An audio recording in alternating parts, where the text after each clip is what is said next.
Gracias por continuar con nosotros en el repaso y Lucy y amigos televidentes, a raíz de toda la atención internacional que hemos tenido en la situación de Venezuela, hoy queremos dedicar un espacio especial en nuestro programa a darle para analizar esta situación que va a ocurrir en lo adelante en Venezuela, y para ello nada mejor que un académico estudioso de estos temas, el doctor Bernardino Herrera, quien es un ciudadano venezolano que lleva ya unos años residiendo en la República Dominicana y a quien, por supuesto, le damos la bienvenida. Bienvenido a Repaso. Muchas gracias, un honor estar aquí con por ustedes. estar aquí. Sabemos cómo usted debe sentirse como venezolano, cómo están esos sentimientos, viendo por la situación que está pasando últimamente Venezuela, pero que ya sabemos que desde el 2013, cuando asumió Maduro de forma cuestionada, después de la muerte de Chávez, Venezuela ha pasado por un sistema, vamos a decirlo, dictatorial entre comillas, si se puede decir, o un régimen autoritario. Yo le quitaría la comilla. Le quita la comilla. Sí, es un régimen autoritario. Con todo lo que un régimen pasando. Autoritario y totalitario, como lo define el índice de democracia de la revista The Economy, que lo define perfectamente, es calza de repecho. De hecho, en ese índice ha estado en rojo desde hace muchísimo, inclusive antes de Maduro. Lo que pasa es que ese régimen ha atravesado por varias fases, siempre en un intento por edulcorar y aparentar democracia, aparentar institucionalidad, y a partir de hoy se abre un nuevo ciclo que es ya un régimen totalmente deslegitimado desde su origen y sostenido sobre la base de pura y dura represión. Ya no le queda de otra opción. Le cae la careta. Sí, ya no tiene el disfraz de que ya estaba bastante deteriorado, porque Maduro viene siendo desconocido hace mucho tiempo. De hecho, tiene una orden de detención internacional, ¿no? Sí, por la Corte Penal por sus vinculaciones, con el narcotráfico en Estados Unidos, y desde el 2015, desde que le dio por extraditar violentamente a aproximadamente unos 30.000 colombianos en la frontera con Colombia, lo cual está tipificado, ¿no?, dentro del Estatuto de Roma como un delito de lesa humanidad. Y a partir de allí pues se ha venido granjeando una cantidad de expedientes que solo la inexplicable anuencia de la Corte Penal Internacional explica el por qué no haya sido ya declarado y condenado, ¿no? El problema es que uno ve todo eso y dice, pero ¿por qué no actúan? Es que en el sistema internacional hay que agotar ciertos procesos y no se puede intervenir internamente y capturarlo allá y decirle, usted está detenido, está preso, vamos a llevarlo a la corte. Eso no es así. Si él sale de Venezuela a uno de los estados, parte de la Corte Penal Internacional, y por solidaridad lo pueden capturar, pero fíjese que cuando él ha llegado a salir, ha estado donde sabe que va a estar seguro. Estados que son abiertamente forajidos. O sea, Rusia es un estado forajido. Es un estado que está al margen está en guerra, una guerra ilegal y absurda y genocida contra Ucrania, fundamentalmente contra la población ucraniana, y está enfrentada con Europa y con los Estados Unidos, ¿no?, hasta no hace mucho, ¿no? Entonces ese es el principal estado que lo apoya. Después está China, que es una especie de socio comercial extraño, Irán, ¿no?, que ha endeudado a Venezuela hasta los límites de una manera inclusive ilegal, ¿no? La deuda externa venezolana con China es muy alta, prácticamente impagable en el largo plazo, ¿no?, pero casi todo es ilegal.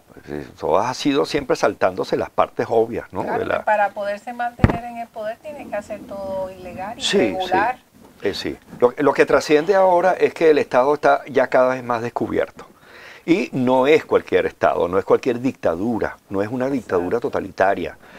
O sea, el régimen venezolano es un Estado criminal, Es un Estado, es un narcoestado, está súper demostrado que no solamente trafican droga, también es un Estado que negocia con la legitimación de capitales. Ha facilitado la legitimación de capitales durante mucho tiempo. Y ahora, a pesar de las sanciones que lo tienen cercado, pues utiliza intermediarios. Y en los intermediarios han aparecido, sorpresa, situaciones como por ejemplo el gobierno de España, ¿no? Que en estos momentos está haciendo mucho ruido el caso de saltarse las sanciones utilizando intermediarios y extendiéndose. Es decir, es un estado criminal que se está extendiendo y ahora es cada vez mucho más claro y mucho más obvio. Se puede decir que esta semana que vivimos fue una semana que sirvió de inflexión para lo que va a ocurrir en lo adelante. Perfectamente decía usted al inicio que a partir de ahora ya nada será igual. Exactamente, ya la fase donde se dudaban, donde habían dudas, donde algunos gobiernos podían hacer apoyo, el caso por ejemplo de Petro, el vecino colombiano, que ideológicamente es cercano. Que lo visita, exacto, es decir, cercano ideológicamente, en teoría ideológicamente, yo no sé, o sea, una cosa es una dictadura ideológica y otra cosa es ser un criminal disfrazado de ideología, ¿no? Que es el caso típico de Venezuela. Y me imagino que ahora también de la llamada izquierda colombiana, la FARC y el ELN, que prácticamente son carteles. Yo creo que ya esa gente ni siquiera revisa el último pasquín político que publicaron hace un montón de años. Ya ni siquiera se preocupan. Historia patria. No se molestan por aparentar como políticos, sino que ya son abiertamente un grupo terrorista que se financia con el narcotráfico fundamentalmente. Me gustaría saber cómo se explica que en esta ocasión la oposición venezolana haya avanzado tanto. Nosotros sabemos que una de las interrogantes que la comunidad internacional siempre nos hemos estado haciendo, viendo la situación de Venezuela, era que la oposición le costaba mucho hacer acuerdos, presentar un candidato unitario. Sin embargo, esta vez presentan a una persona que no tenía la historia política para hacer un buen desempeño electoral. Sin embargo, sorprende y lo logra. ¿Cómo esta vez la oposición pudo avanzar tanto frente al gobierno? Bueno, el grupo de María Corina siempre estuvo muy al margen. Siempre fue un grupo opositor muy distante. Radicalizado. Era el que acusaban de mayor radicalización de derecha.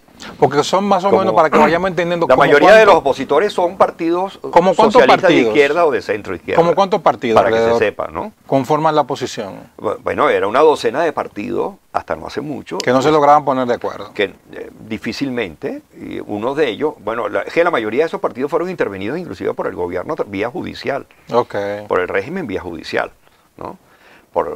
¿Sabes? Por las leyes estas atropelladas.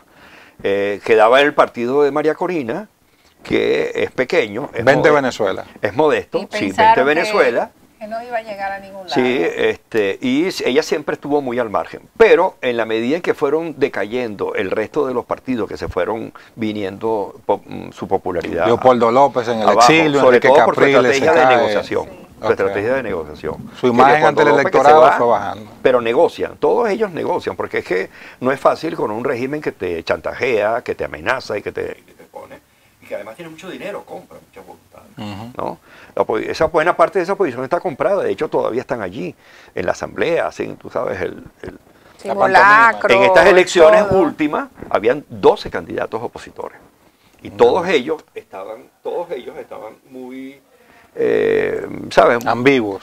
Muy ambiguos, muy complacientes con el régimen. El más fuerte era María Corina, pero María Corina está inhabilitada desde que la expulsaron del Parlamento, ¿no?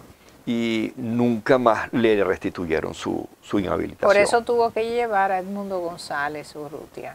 Bueno, primero intentaron con 2 candidatos previos que no fueron aceptados por el chavismo y le inhabilitó o no aceptó.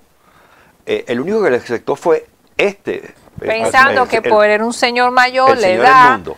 No, desconocido, que en algún momento fue miembro del gabinete de Hugo Chávez. Sí, porque fue embajador en Panamá, o sea, Sí. tiene formación diplomática, embajador de carrera. Era del personal diplomático Sí. de Hugo Chávez en algún momento. Entonces, claro, con todas esas cosas, probablemente el régimen jugó a la abstención, ¿no?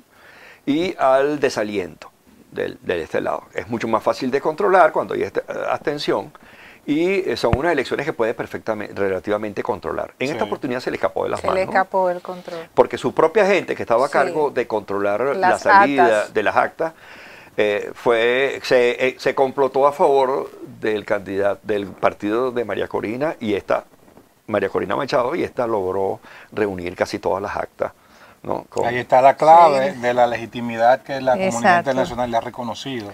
Le reconoció a Edmundo González. Sí, la legitimidad de que hay fue países que él, todavía, sí. España todavía no ha reconocido, México no lo ha hecho. De hecho, México reconoció, le dio validez al anuncio del presidente. del sistema electoral, Del del sistema. Tribunal Electoral venezolano. Lo que ¿no? pasa es que México siempre ha mantenido una postura de no intervención en los asuntos internos. Y eso lo ha mantenido desde siempre. Entonces esa postura la han respetado ellos mucho. Entre los países invitados para la toma de posesión de Maduro estuvo México, pero la presidenta no va. Difícilmente un presidente Pero- que aspire, que tenga carrera política, se vaya a fotografiar Pero, Claro. con, claro. con Nicolás Maduro, que ya está... Es una foto que nadie la quiere. Pero envía a un Sí. funcionario de la embajada de allá. Eso es una forma de legitimar, como Sí. quiera. Sí, además México está ahorita en una situación bastante comprometida. El norte de México está prácticamente en manos del narcotráfico. Ese es un país que está extremadamente comprometido. Es una situación muy delicada con la cantidad de homicidios políticos, ¿no? Así como esa situación está amenazando con convertir a México. Lo que pasa es que México es un estado muy grande, muy Sí. federado, Grande. con muchos estados federales, ¿no? Pero si la situación sigue así, bueno, eso puede implotar la situación mexicana, como el caso de Haití, modestamente Haití, ¿no? Que se puede convertir en otro estado criminal, de estado fallido a estado criminal, Exacto. como lo está convirtiendo. Y hay un club de estados criminales, poco a Sí, poco, que se están peligrosamente, surgiendo. sí. Son peligrosos porque se extienden. El Sí. estado criminal no es simplemente un estado que vive de expoliar a sus habitantes Y se queda y a su pasivo, economía, ¿no? porque ya la economía venezolana está en el piso, está muy mal. Muy mal. De hecho, la deuda, uno lo ve por la cifra de la deuda. La deuda Sí. en estos momentos, la deuda externa oficial venezolana, es 3 veces y medio más que el tamaño de su propia economía. Eso es una cosa descomunal. O sea, Una locura. ¿cómo se sostiene? ¿no? Claro. Pero Tiene bueno, crisis la única económica, explicación social, que lo sostiene política, es el estado derechos criminal, es humanos. decir, narcotráfico, lavado de capitales, Latino. lavado de dinero, tráfico de minerales, tráfico ilegal de minerales, oro, bauxita, casi todos los minerales que tiene, y otras formas delictivas, de delincuencia, porque la tiene, pues, o sea, porque recuerden, el régimen es una especie de grupos criminales de arriba, muy alto, de carteles muy altos, y después de carteles abajo, que son los que se dedican a controlar Lo de abajo. los pequeños grupos delictivos, que son los que le Sí. garantizan su seguridad en el orden público, ¿no? Por los que ¿Cómo- reprimen. cómo, a propósito de lo que dice, cómo se puede explicar la lealtad militar a Maduro? Teniendo en cuenta, por ejemplo, que en 2002 una parte importante de los militares propiciaron un derrocamiento, aunque momentáneo, Chávez, sí. del presidente Hugo Chávez. Pero, ¿en qué radica esta lealtad? Bueno, aquellos militares de la época de Chávez ya no existen, ya están fuera del país. Las Fuerzas Armadas fueron lo siendo movió. sustituidas permanentemente. Permanentemente ¿no? son cambiados. Y después fueron involucradas en los cárteles de la droga. El llamado ok. cártel de los generales, el cartel de los soles, como se les suele decir ¿Soles en la por qué? prensa. ¿Ah? ¿Soles por qué? Porque eran de puros generales Chávez los fue involucrando en el narcotráfico, en el negocio del Oye. narcotráfico, ¿no? Es que esto de que es un narcoestado Sí. no es broma. No es un simple broma, es título. serio. Es muy serio. De hecho, es tan importante que de más de 3 millones de barriles diarios que producía Venezuela cuando la llegada de Chávez al poder, ¿no? En estos momentos, Venezuela no produce más de 700.000 barriles diarios de petróleo. Es decir, el negocio del régimen no es ni siquiera el petróleo, es el narcotráfico. Si no nos explica de dónde sacan tanto poder.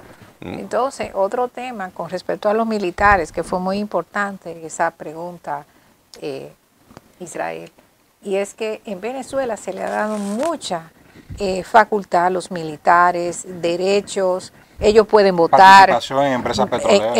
En empresas petroleras y puestos civiles están ocupados actualmente por militares. O sea, el rol que juegan los militares en la estructura de gobierno de Venezuela no es lo mismo, por ejemplo, que aquí en otros países de Pero América la estructura Latina. militar no es la única. O sea, la estructura militar es una parte, pero es que ellos tienen los grupos paramilitares, que son estos que llaman los grupos, muchos de ellos son delictivos. Milicia bolivariana. Muchos de ellos son delictivos, las milicias bolivarianas. Tienen también los grupos aliados como el ELN, el Ejército de Liberación de Colombia, ¿no? La FARC también forman parte de esos grupos que están apoyándolos. Tienen el apoyo de Hamas, de Hezbollah, Ay, Dios mío. de Irán. De grupos Bueno, extremistas. nosotros pudimos constatar que habían campos de entrenamiento para la milicia terrorista de Hamas palestinos en Venezuela, que estuvieron durante mucho tiempo. Y nosotros lo denunciamos muchísimas veces hasta que no pudimos seguir haciéndolo, porque bueno, No, claro. hasta que tuvimos que irnos del país, los que estábamos tratando de poner eso en evidencia. Pero son como que demasiados grupos, demasiados componentes, no hay uno solo. Bueno, Cuba maneja todo el sistema de identificación. Sí. Lo manejan los cubanos. O sea, la cédula, pasaporte, licencia. todo eso lo manejan los cubanos, ¿no? O sea, que tienen la información de la ciudadanía. Tienen toda la base de datos. La base Oye, de eso. Bueno, a mí, por ejemplo, nunca me dieron pasaporte. Yo no tengo derecho a un pasaporte, porque yo estoy en una lista negra, así como yo, cientos de miles de venezolanos. ¿Por qué lo entraron en esa lista? ¿Ah? ¿Por qué lo entraron en esa lista? Por escribir artículos en la prensa nacional, después, Crítico a Maduro. muy críticos, ¿no? De académico pasé a ser, Sí, un ciudadano articulista. Empoderado y preocupado Exacto, un por su articulista pueblo, claro. Y eso me granjeó meterme en una lista negra más. O sea, además de ser gremialista de la universidad, porque como yo participé en el gremio universitario, como directivo de la Asociación de Profesores de la Universidad Central de Venezuela, donde soy profesor actualmente jubilado, pues engrosé en esa parte de lista, en varias listas negras, ¿no? Una de ellas, la última, fue cuando empecé a escribir, y ahí fue que me avisaron que no, mira, que te tienes que irte, porque si no te van a... Y una vez que te encierran en un calabozo, te van a dejar olvidado. Bueno, en estos momentos hay una cantidad de personajes que son muy... El lleno, por ejemplo, de Mundo González fue por capturado. ejemplo, Ese tiene eso que es lo más estar en un reciente, pero calabozo. yo te pongo un ejemplo de un personaje que no es tan mal visto por el chavismo, que era Rocío San Miguel, que era una persona más o menos intermediaria, ¿sabes?, dentro del pacifismo, y está detenida en este momento, pero de una manera sorprendente. ¿En qué condiciones están estos presos? Wow, Los tienen aislamiento prácticamente La familia no tiene completo, acceso a no tiene ellos. muy poco acceso. Lo que pasa es que los presos políticos son carne de chantaje. Allá los tienen, allá le obligan a las personas que para poder enviar alimentación, para no torturarlos, le están pidiendo una cuota de dinero. de dinero porque el chavismo es una... y alimentos, Sí, y una parte de eso organización se mafiosa. quedan ellos con es una el organización dinero. mafiosa, criminal, de varias capas, ¿no? Entonces, las capas que se encargan de torturar, de perseguir, de buscar información, etcétera, tienen su cuota dentro de lo que se llama el pastel delictivo en Venezuela, que Venezuela es un estado criminal en toda forma. Por eso lo estoy diciendo, que además de estado fallido, de sociedad fallida, ya hay que acuñar el concepto de estado criminal. Y creo que la comunidad internacional lo tiene que tener muy claro y muy en cuenta, porque el estado criminal vive de la economía sana. Cuando ya agotan la economía sana, que es la local, que es la nacional, la de Venezuela, inmediatamente buscan la manera de ensancharse y no va a haber un país que esté que sea totalmente inmune a ese tipo de acción. Bueno, Estados Unidos está atacado por el narcotráfico de muchas formas, casi todos los carteles, el de México, el de Colombia, el de Bolivia y el de Venezuela, ¿no? Y el lavado de dinero y prácticamente casi todas las posibilidades que tienen para contrarrestar. Bueno, la trata es otra de las... El tráfico de órganos, que nos parece de película, pero estas cosas están ocurriendo en este momento. Ellos viven de ese tipo de cosas. Usted ha mencionado apoyo internacional. Irán, Cuba... Rusia en primer lugar. Rusia, exacto. Porque con Rusia tiene un apoyo de respaldo militar muy fuerte. China, después está China, que es un principal socio comercial a quien le están vendiendo fundamentalmente el Dos petróleo. miembros del Consejo de Seguridad que tienen voz y voto. Están en el Consejo de Seguridad. Exacto, por eso es que es muy difícil, castigarlo. Sí. Porque es que la comunidad internacional está completamente... Bueno, es que una de las preguntas que hay que hacerse con el respecto al caso venezolano que empieza a trascender es qué está pasando con nuestras democracias, ¿no? Porque nuestras democracias están en declive, hay un agotamiento de las democracias. ¿Qué va a pasar con el futuro? Bueno, uno ve el caso, por ejemplo, el de Corea del Sur ahora reciente, con una especie de sedición abierta, ¿no? Que se resolvió a duras penas. Este caso escandaloso de Gran Bretaña, del Parlamento de Gran Bretaña, donde se revela el tráfico de trata pederasta. Un escándalo terrible. De una cosa tan horrible, un delito tan horrible, que es el tráfico de personas y que los gobiernos británicos hayan ocultado deliberadamente eso. Bueno, ¿qué está pasando con la democracia? El caso de España es... prácticamente la mitad del gobierno está imputado por corrupción, por complacencia con Venezuela, por tráfico con Venezuela, ¿no? Por tráfico de influencia, por robo directo y descarado de las cuentas públicas. Y no pasa nada. La democracia se ha venido con una especie de deterioro. ¿no? Claro, y una sociedad internacional dividida, porque esto del Consejo de Seguridad pasa esa división. Entonces, el Consejo de Seguridad es el único órgano de las Naciones Unidas que es coercitivo, o sea, que tiene poder para, a través de sus resoluciones, para obligar a los estados al cumplimiento de X compromiso, de la democracia, de la seguridad, del respeto. No hay duda que entonces, si ese organismo, que es el único con que cuenta la comunidad internacional como mecanismo coercitivo, no funciona por la división que hay internamente, la polarización, entonces, ¿qué se puede esperar? No hay duda no que va estamos a funcionar a una muy eminente crisis del sistema internacional. Claro. Es decir, la ONU va a colapsar tarde o temprano, porque los países ya están enfrentados con una especie de lucha de grandes bloques, ¿no? Profesor, me surge la duda. Venezuela, con el apoyo de Rusia, el apoyo de China, Irán, pero ellos están muy lejos. Aquí en la región solamente Cuba, Nicaragua... No, que son las partes débiles, son socios débiles. No son socios. Pero tiene a México. Ajá, es un respaldo muy fuerte. Colombia en este Brasil, momento tímidamente que puede, bueno, dentro de 2 años es que hay una posibilidad de cambio de gobierno en Colombia. Sí, pero me gustaría saber... Brasil está, aunque no lo haga abiertamente, pero está apoyando, encubiertamente. Sí, claro, lo apoya. ¿No? Pero me surge la inquietud de internamente, popularmente, ¿dónde está el apoyo de Maduro?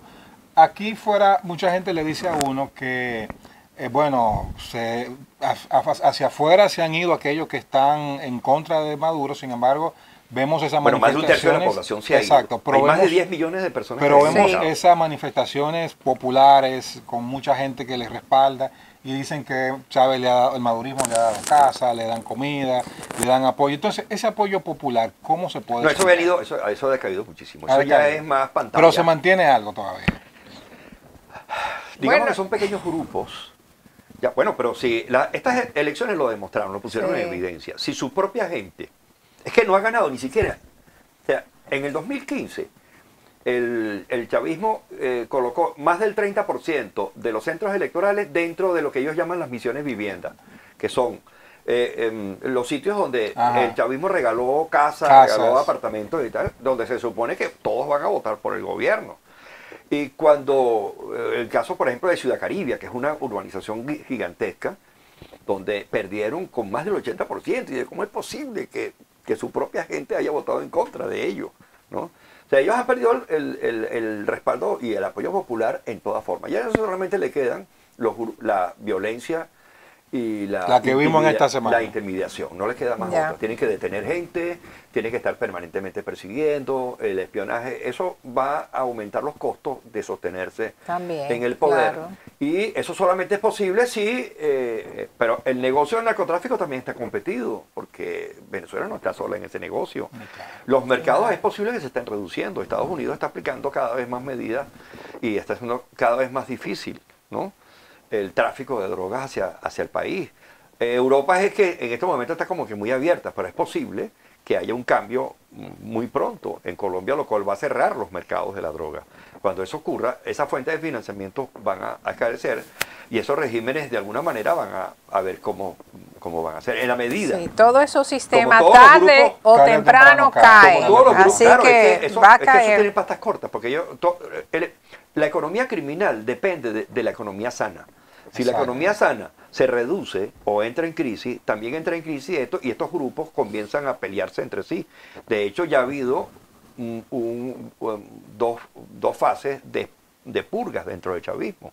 Buena parte de ese chavismo que antes estaba muy floreciente ha sido expulsado, desmantelado. El caso de muchos ministros y mucha gente que ya salió, no está dentro del chavismo. El chavismo es una maquinaria de purga muy similar a la de la Unión Soviética en la época de stalinista. Finalmente, porque ya se nos termina el tiempo, profesor, muy interesante, interesantísimo conversar con usted. ¿Cómo evalúa la solidaridad internacional? Y usted que vive aquí, ¿cómo vio la presencia de Edmundo González esta semana en la República Dominicana? Bueno, la República Dominicana es uno de los países más amigos de Venezuela. Yo aquí me siento como si estuviera en mi país, ¿no? No me siento extranjero, ¿no? Y uno lo ve por el mismo contacto con las personas desde la academia, es decir, los estudiantes universitarios. Yo tengo una muy buena impresión de los estudiantes universitarios. Creo que la generación profesional de este país está en muy buenas manos, tiene muy buena perspectiva. Pero en la gente también humilde y sencilla hay como una especie de solidaridad casi que inmediata y automática. Y hay ese un rechazo discurso casi que contundente.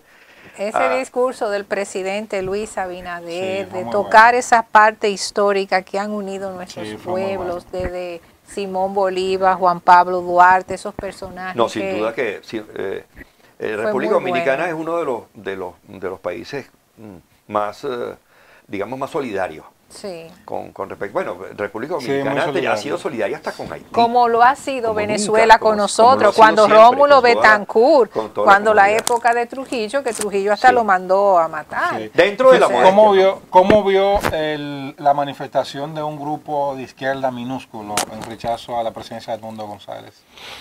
Siempre lo hay.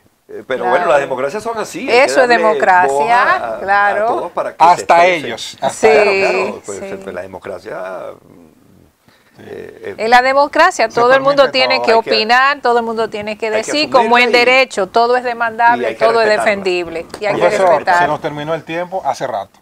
Muchísimas gracias por haber estado con nosotros. Para mí es un honor. Muchísimas gracias. Y ustedes no se muevan, que queda más de El Repaso.